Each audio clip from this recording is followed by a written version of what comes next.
With Alaska Airlines acquiring Hawaiian Airlines in early December, the landscape of the commercial aviation industry in the United States could be altered. Alaska Airlines was once a small regional player, primarily dominating routes to and from Alaska and later to and from the Pacific Northwest.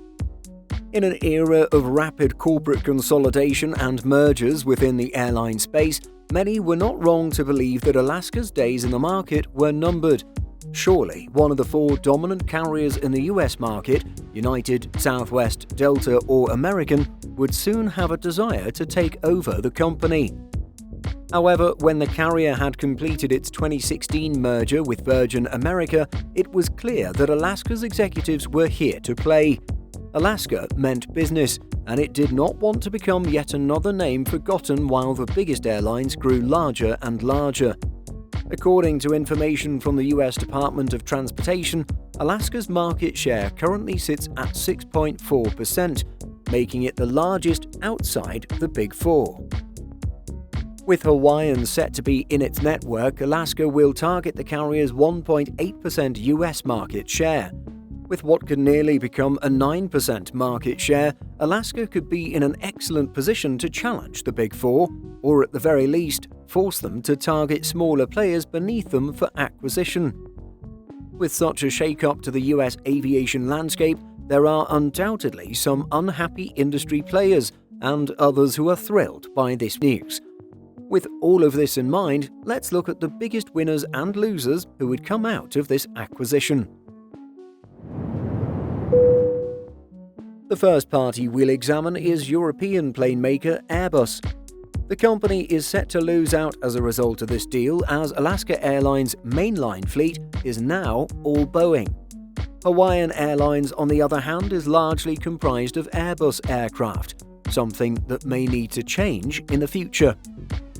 Since Alaska retired the last of its A321neos from the fleet, selling most off to the airline's partner American Airlines, the carrier has been noticeably devoid of Airbus jets. Furthermore, multiple times throughout the past year, the airline's leadership has made it very clear that fleet commonality, specifically of the Boeing 737 MAX, is of great importance. Hawaiian, however, has been a legacy operator of Airbus long-haul jets such as the Airbus A330. In the US, Hawaiian Airlines is the only carrier to currently operate Airbus wide-bodies other than Delta Airlines. With a Boeing-friendly leadership team, it's doubtful that Airbus can expect any new orders from the tropical state carrier in the future. The plane maker will likely look towards United Airlines to become its next major loyal partner in the US market. The next big group we'll look at is the One World Alliance, which we consider a winner in this deal. Alaska's alliance One World is undoubtedly excited to see the airline acquiring Hawaiian. Not only will this allow the group to expand its network, but it will also now have three major US airlines, American, Alaska, and Hawaiian, as members. One more reason this acquisition is such a victory for One World can be found at Hawaiian's primary hub at Daniel K. Inouye International Airport in Honolulu. The One World Alliance market share at Honolulu is currently sitting at less than 10%. However, should the deal go ahead, One World Alliance market share at the airport would quickly jump to over 52%. With over 21 million annual passengers, the facility is an important leisure hub worldwide and demonstrates a strong potential for connections to cities throughout Asia and the Americas. With the addition of Hawaiian's 46.16% market share at the facility, the alliance will be in a strong position to expand its footing in the state. Next up, we would label American Airlines as a winner in this deal. The carrier has yet to lift a finger but benefits significantly from this deal. Why is this? Well, first, there's the potential for the cheap acquisition of Hawaiian Airbus aircraft should a major fleet upheaval take place by new Alaska Airlines leadership. As previously mentioned, Alaska is no fan of Airbus aircraft, and the airline will likely be looking to offload some of these jets as it did with those left by Virgin America during its 2016 merger. American operates the A321neo, and should Alaska look to offload Hawaiian stock, American would prove a likely buyer, much as the carrier did when Alaska sold off its former neos. Secondly, the carrier gains access to new routes via the One World Alliance. And third, it allows for an expanded presence at Honolulu. With an extremely weak market share, less than 5% at the airport, American is in a great position to capitalize on its partnership with Alaska and, by extension, Hawaiian.